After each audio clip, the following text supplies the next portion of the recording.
Hi everyone, welcome back to the channel. Thank you for watching.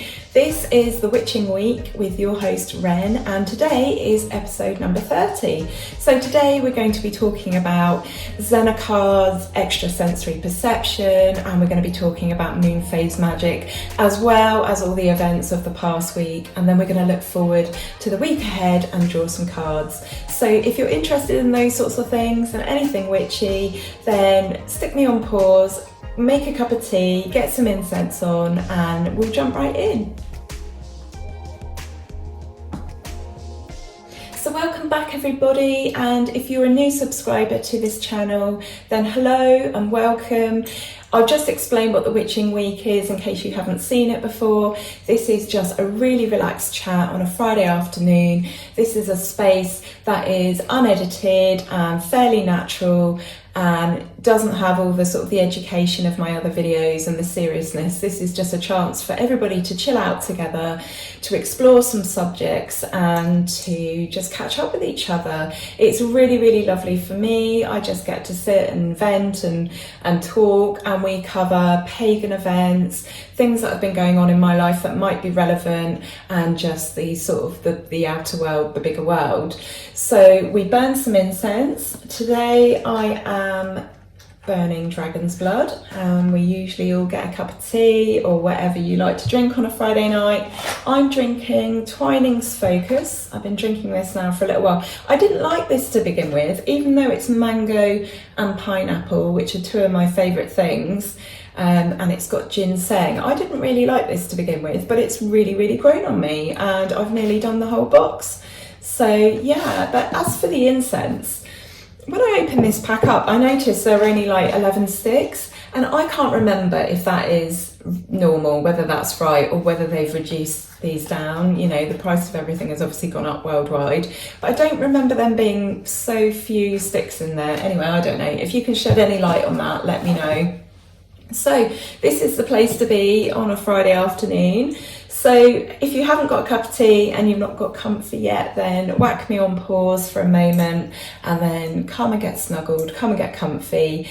And yeah, we're going to jump into the topics of the week. So this week I have discovered a new guilty pleasure, and I think, going from memory, I've had a couple of these before, so this isn't like a brand new thing, but I have started watching Love is Blind, the American dating show. So yeah, the Cemetery Witch has discovered trash TV, and there's been a few things over the years that I've watched like this that I've enjoyed, but basically at heart I'm quite a serious person. I love documentaries, anything factual.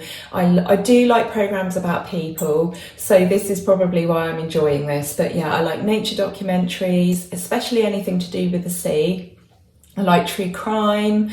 I like anything serious, anything political. I'm very politically minded, but not usually sort of like mainstream trendy TV, so like Love is Blind, and I have really, really enjoyed it. So if you've never seen it before, it's, like I said, it's an American dating show. So they are put into these little rooms that they call pods. So there's 15 guys, 15 girls, and they are dating in these little rooms with a glass wall between them that they can't see through, but they can hear through.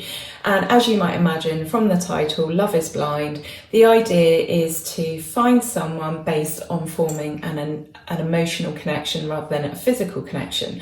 I think they are encouraged to avoid conversations about appearance. That doesn't generally happen.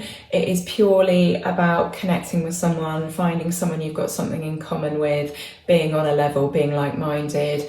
And it's been really interesting, and it actually seems to work for the main. You know, I've seen 3 seasons now, nearly, and there are people in each season, or the last 2, that have got married, and they seem like pretty deep, meaningful connections. So it does seem to work. And there's a couple on the one at the moment. Oh no, I have finished it because I'm watching the reunion and all the sort of the after stuff. But yeah, there was an Indian couple on there. These people are all very young, and each of them had usually only dated people that weren't Indian, so white people on the whole. And they found each other, and they were saying how arranged marriages based on compatibility actually tend to work. their parents, or certainly the woman, her parents had an arranged marriage and that had worked really well for them. They didn't end up getting married. I'm sorry if you're watching that at the moment. There's a spoiler, I'll have to put that in the description. But yeah, it's been interesting. And this, of course, took me down a bit of a rabbit hole. So I started thinking about connections. I was thinking about the connection with my husband. We have a very, very deep connection. You know, sometimes I can even tell when he is close by. So I have walked down to meet him after work before now, and he could finish work at a range of times, and I would always just know. And so I thought, well, how can we test this connection?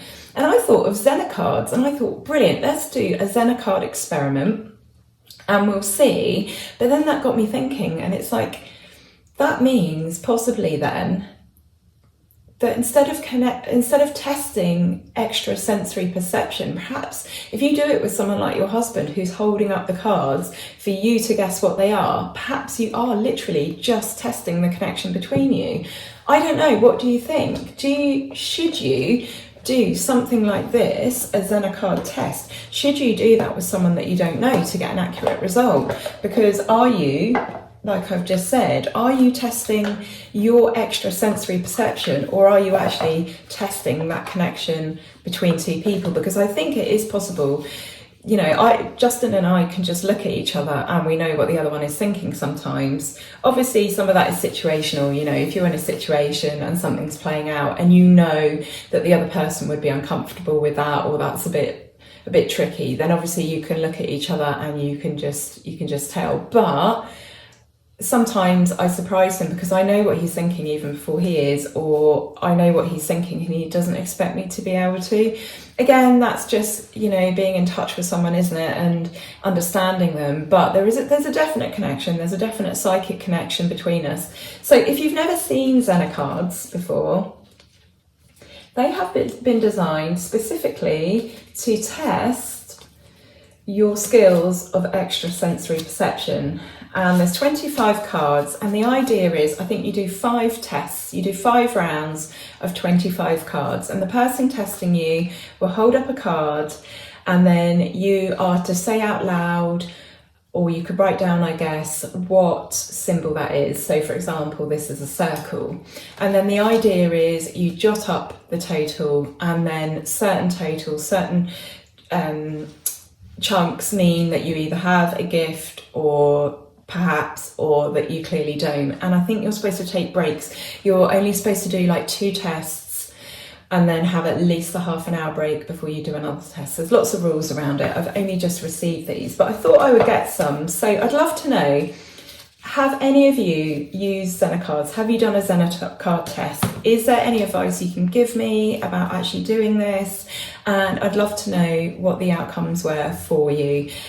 These have been around for many, many years. This is something I read about as a child even, and I've always wanted some of these. So I just thought the other day, do you know what, I'm going to get some. And it was watching Love is Blind that actually brought these to the forefront of my mind. So yeah, so have any of you guys been watching Love is Blind? I'd be interested to know. And have you had a go with these? So what else has been going on? So on the 19th of this month, it was apparently the channel's birthday, this channel. So I don't know how old we are. I started this channel with a view to do something with it, and then didn't for a couple of years. And then obviously last year I decided to start it up, so I had a bit more time and a bit more energy. So, but it has actually been our birthday, and this week I've been working on my grimoire. As you know, I've got that to a point of completion. I really want to offer this out to the world, and I've been threatening this for the last few years. I just didn't have it ready, and I would really like to start a Patreon. I'd like to be able to communicate with some of you guys a little bit more personally, and I want to share more with you guys, and I want to do some teaching, and I want to make some merch. I've got so many ideas. I'm really passionate about the Cemetery Witch, and some of my magic, some of my goals and things I work towards, I will start doing this like years before I even intend to manifest them. Some of that is obviously practical, you know, to digitize your grimoire and to design it and to create something obviously is going to take quite a long time anyway, and you guys know some of the challenges I have holding me back with that. But also I think sometimes that really strong magic takes patience. It takes patience in deciding when to do it and deciding to take action. And then some magic should just be worked over a really long period of time. I mean, for example, I waited 8 years to do one particular working. I had to make sure that I was doing the right thing. I had to make sure that I'd spent lots of time thinking about it and imagining it and creating it on the astral plane almost. And I had to just really put a lot of mental energy into that before I did the practical working and before I wanted to see the results. So yeah, this vision I have been working on physically and mentally for a very long time, and I'm really, really excited. And I've always felt like, and I talked about this last week, I feel like this is a year of transformation, and I feel like this is a year of action and a year of doing things. And I added 2023 up yesterday and realised that it's 7, which is our lucky number in this house, lucky 7. And so I think this is the time for me to take some big steps in my life and to make some big changes. So I'm really, really excited about that. And I'm really excited to share more with you and to share a bit more visually with you when I feel that the moment is right. So talking of magic, I thought we'd talk about moon phase magic today. I'd love to know, out of you guys watching, who feels like they're really ruled by the sun and who feels like they're really ruled by the moon? I am definitely energized, inspired, ruled by the sun. Like, there's no doubt about it. I am not so much. I mean, obviously as witches, we all respect and honour and worship the moon. And the moon is a big part of witchcraft practice for many people. And for some witches, not so much. I mean, I personally, I have used the moon phases for magic. And there are times that I haven't used the moon phases for magic. And I want to give you a bit of a perspective on this. So, for example, at the moment, we have a waxing moon. I think we're about 3 or 4%. It's a crescent, but it's getting bigger.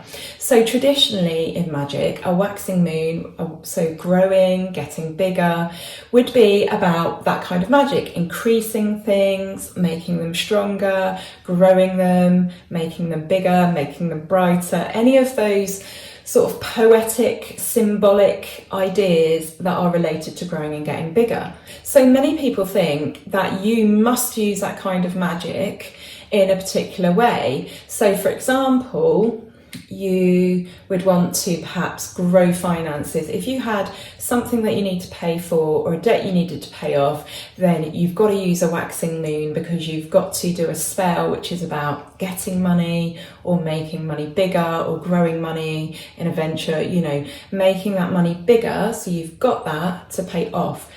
But there's another way that you could look at this. You could use a waning moon. You can use the opposite. You can use a waning moon to reduce debt, to make that debt smaller, to make your financial problems smaller. Can you see what I'm saying? How you can use the moon phase. You don't have to use these traditional, they're not even traditional, they're just tropes that I see repeated again and again and again on the internet. You must use this moon for this. And there's no alternative, but there are opposites to these actions. So for me, it's better to do the magic than not do the magic at all. But if you are approaching a time in the month where the moon phase perhaps doesn't quite fit, then maybe you just need to change your perspective on the problem and find a creative way to get around that. And I think that once you get your head around these ideas and understand that the whole point of witchcraft is to do things intuitively and do things in a way that feels right to you. I mean, reducing the debt actually feels more natural and feels like it's a better fit because that is your aim. You want to reduce the debt than growing money.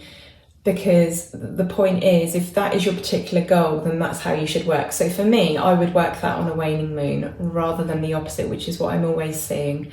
So yeah, have a think about your magic and the way that you work it, and think, is there an alternative, which means I can strike in the moment? And if you are tackling a problem that is so big where you have to take action, and you have to take action immediately, then just do the magic. Don't worry about the moon phase.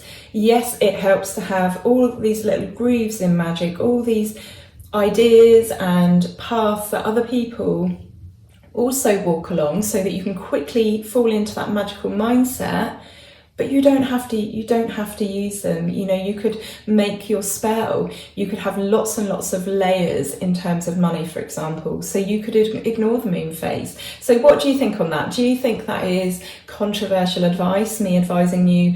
I mean, don't get me wrong, I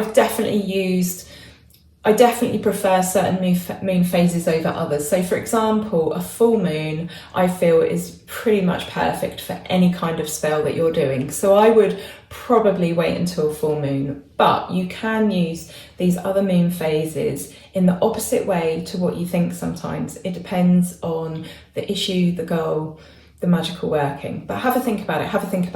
And I was thinking, for some of you that are new and beginner witches, you might be wondering, how do I work out what moon phase it is? And there are lots of ways to find an answer for this. So there are so many ways. So for example, I have an app on my phone and on my iPad, and it's called I think it's called My Moon Phase. It just says moon phase under the bottom of it. I'll click on it. Yeah, it's called My Moon Phase.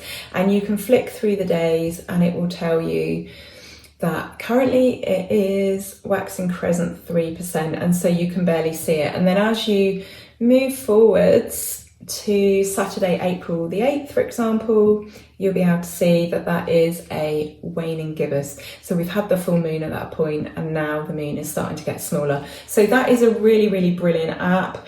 It gives you the moon distance, the moon age, altitude, moon zodiac, so it tells you which moon that is. Fantastic. So that is one really modern, easy way to use.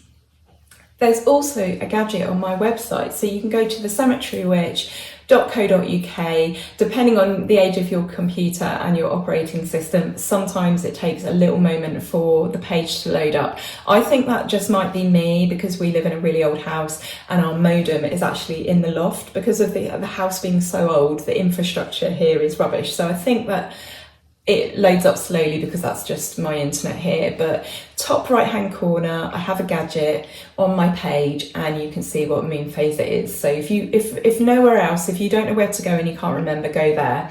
I had a look on the local weather app to see whether that showed it. There was a symbol, but there was no name, there was no clicking on it, there was no information. So unless you recognise the symbols as they're getting bigger and smaller, that's absolutely useless, to be honest. It does give you the sunrise and sunset though, and that is really helpful. So if you want to go and see sunrise for one of the equinoxes or summer solstice, then that's really, really helpful. But it doesn't actually tell you what the moon phase is. But I'm sure there are other weather apps. It might just be that one I was on. You could use something like a dedicated moon diary. So this is Moonology. This is from 2021. Haven't actually got 2023 this year, which is unusual. I will get it next year. But this is all about the moon. So you literally can't go wrong with this. It will tell you everything you need to know, what kind of moon phase work, if you are wanting to do that, what phase it is, what sort of themes and subjects that kind of moon is sort of geared at. So that is absolutely brilliant. You can also get so this is a Goddess Provisions one, a Moon Wisdom Planner. So that has all sorts of good things in. I think this might also be themed, abundance planning, card readings, holistic wellness. There might even be some sort of menstrual cycle planning going on in there, I can't remember. And then you can get these really beautiful, and again this one was from Goddess Provisions, but you can buy them. You can get really lovely moon phase calendars. This is a fabric one, so you could even frame this, that would look really lovely up on the wall. And you can buy paper ones as well. You can get them laminated, you can get all sorts. I've seen them in Glastonbury.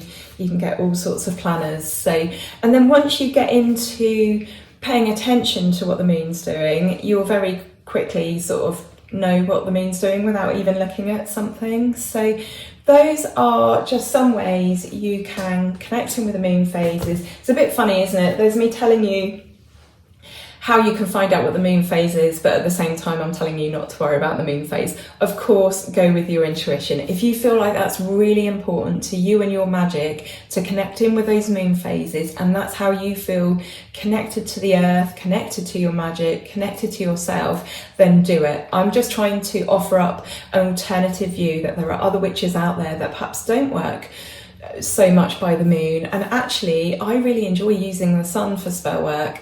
I am somebody who tends to be in bed early and up early. My days are ruled by the sun. I'm not really an evening or a night person. I don't have the energy to be up late at night. I feel supercharged by the sun, and therefore I feel like my magic would be supercharged by the sun. And you can make sun water. We're always talking about making moon water, but there's such a thing as sun water. You know, perhaps the longest day of the year, the summer solstice, you can create sun water, and you can do that all throughout the summer. So there's just an alternative view. I think it's always really good to have one. I've been nattering so much, my cup of tea has actually gone cold. So what else have we had this week? We have had Mothering Sunday. So I just want to send my love out there to all the mums. And when I say that, I also mean stepmums, foster mums, animal mums, adoptive mums, just all of the mums. And I know this is it was a really difficult day for many. It is for me. I saw my mum on that day and that was all good, but for other reasons it's a tricky day for me. But I just wanted to think about that kind of mother energy, which obviously fits in very well with this time of year. Everything is growing and blooming and budding. That's most likely where we got Mothering Sunday from, let's face it. And I just want to talk about that mother energy. So the mother is an archetype. Obviously she's about love, caring, nurturing, growing, creating, and we all have that. So I just wanted to reach out to some of the people that perhaps wanted to be mums and couldn't, some of the mums that have lost their children, or some people who are not connected to their mums. It's bigger than the idea of giving birth. It really, really is. And also we each create and give birth. We give birth to ideas, we give birth to situations, we give birth to the idea of loving other people. We each mother, male or female, doesn't matter what gender you identify as or are, we each have that mother energy. And actually Jung saw the mother archetype as the most important of all, because it encompasses all things, it contains all things. So I just wanted to reach out to you. I hope those of you who are mums and had a good day, I hope you did have a good day, and those of you who find that day difficult, I want you to have a different focus for it from now on, and realise that it's not so much about, you know, mums and children, it's about that mother archetype. It's about that mother energy that we each have and we each use and we each gift to the world and to other people. So my next subject couldn't be more different from the ones that we've just spoken about, and that one in particular. It's quite a dark thing, but I thought it was really, really interesting, and it sent me down a rabbit hole this week. I have been reading and watching about Sokushinbutsu. So this is Japanese monks who self-mummify. So the word Sokushinbutsu means, I wrote it down, a Buddha in this very body. So it's about attaining nirvana, it's about attaining enlightenment while mummifying the body. And this process is just absolutely fascinating. I did have to write some notes because I couldn't necessarily relay this all by memory. You should have a look into this, guys. It's so fascinating. So the mummification process is started by the monk while they are alive. So they go through 3 years of preparation. So it's about 1,000 days. If you think of 3 years, that's 900 odd days. Well, it's more than 1,000 days, isn't it?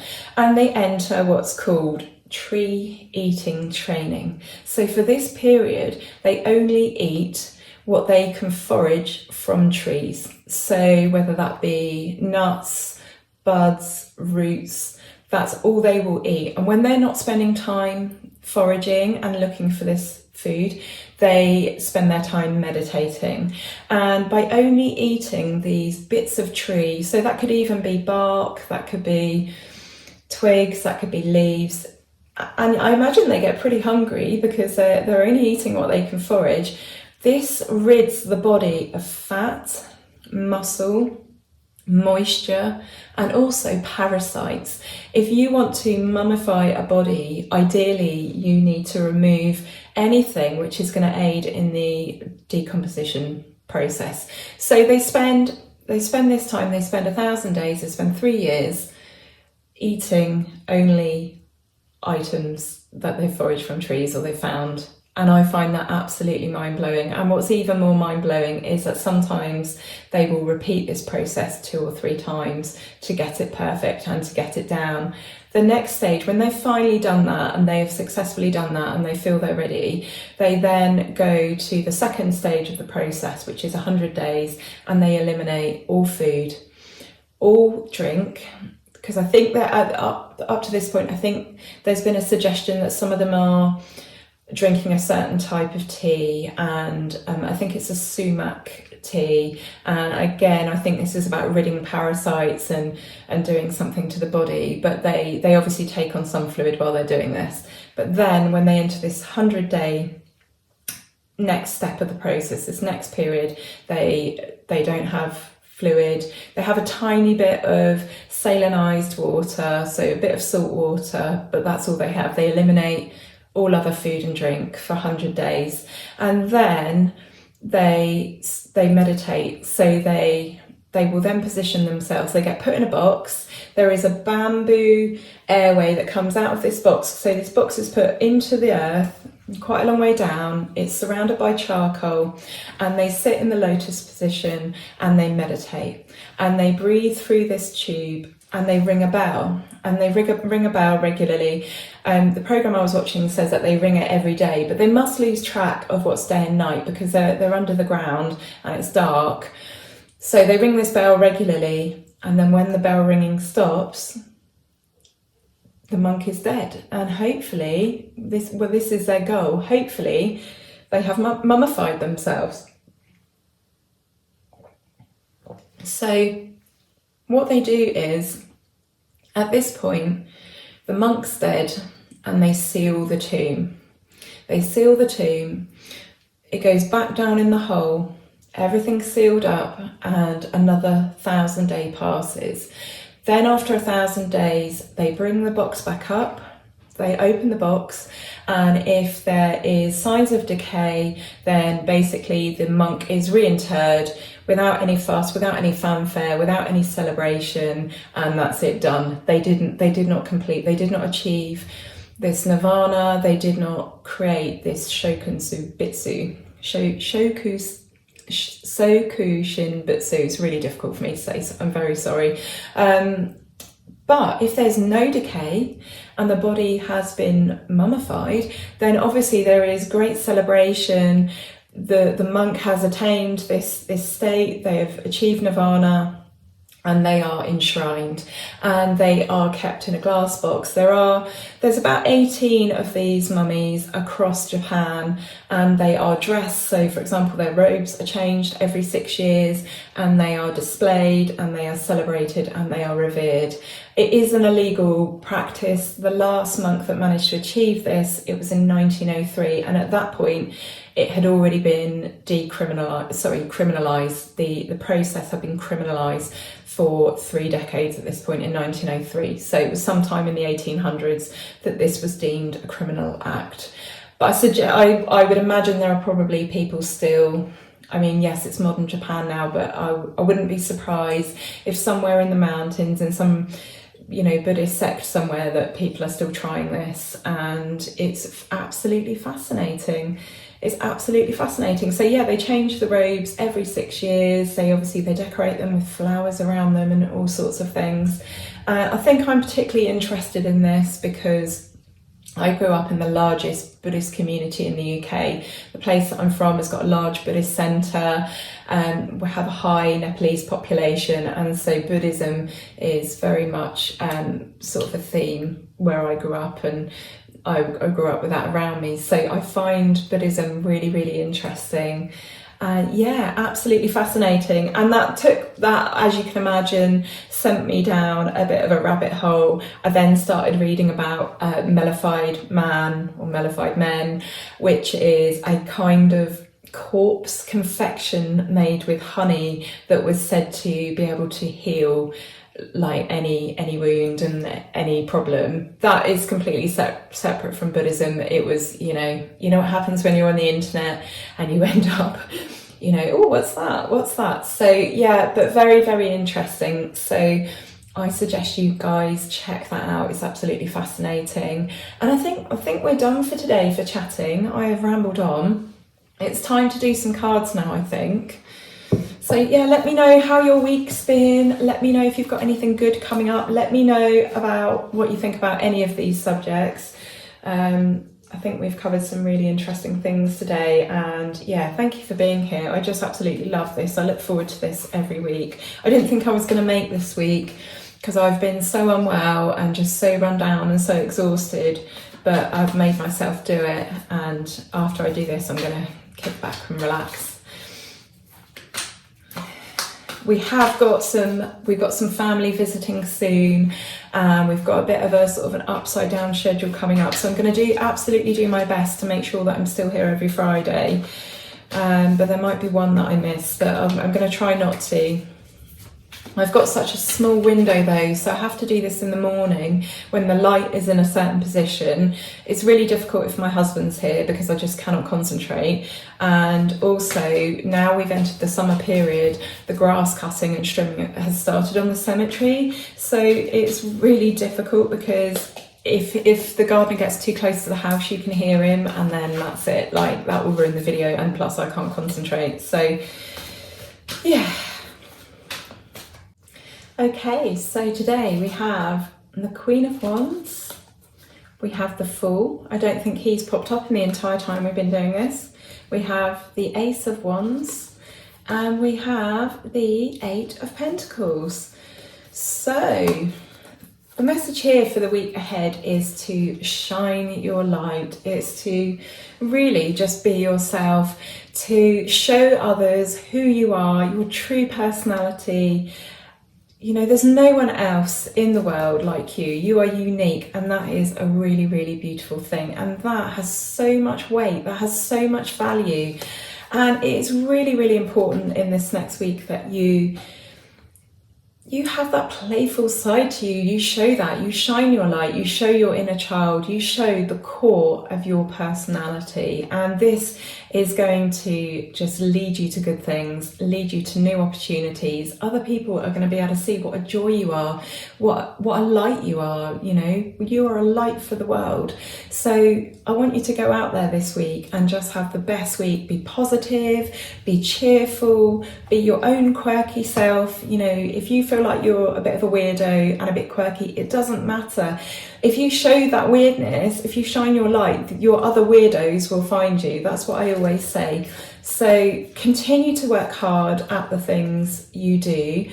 That is going to bring opportunities in itself, but I truly feel that for the period moving ahead, until the cards say otherwise, you need to be just giving a true an authentic representation of yourself. Shine your light. That's going to be your mantra for the week ahead.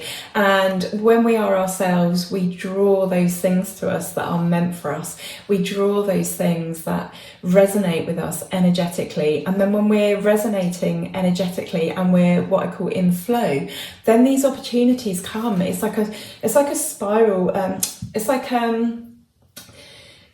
I can't find my words today. It's like a cannonball effect. It's just, it's like rolling a snowball that gets bigger and bigger and bigger. So yeah, you'll have to excuse my finding words really difficult. My ME is definitely flaring this week. So yeah, go out there, shine your light, be your true, authentic self, and you will attract good things to you. And the good things that you've already got are just going to get bigger. This is the energy and the attitude that you should be embodying this week. Positive mental attitude, authenticness. Just be your goddamn self. That's my advice for this week. So I'm wishing you a lovely week. Thank you so much for being here. Thank you so much for listening. And if you got all the way to the end of this video, well, firstly, well done. Secondly, if you're new here and you've watched all of that and you haven't subscribed, please give me a subscribe. It really helps the channel. And if you hit the bell notification icon, you'll be subscribed, but it also means that you'll never miss another video. And then the more subscribers you get, or the more frequently that happens, YouTube understands that this is, you know, worth watching and will recommend me on to other witches and pagans. So I'm wishing you a lovely, lovely week. As always, thank you for joining me in my kitchen. And I look forward to talking to you next Friday. Go and research some of the things I talked about. I'm going to put some links below anyway, but yeah, fall down a rabbit hole. It's really good to do it every now and then. Yeah, I'm just wishing you so much love. Have a brilliant week. Okay, love and blessings. Bye.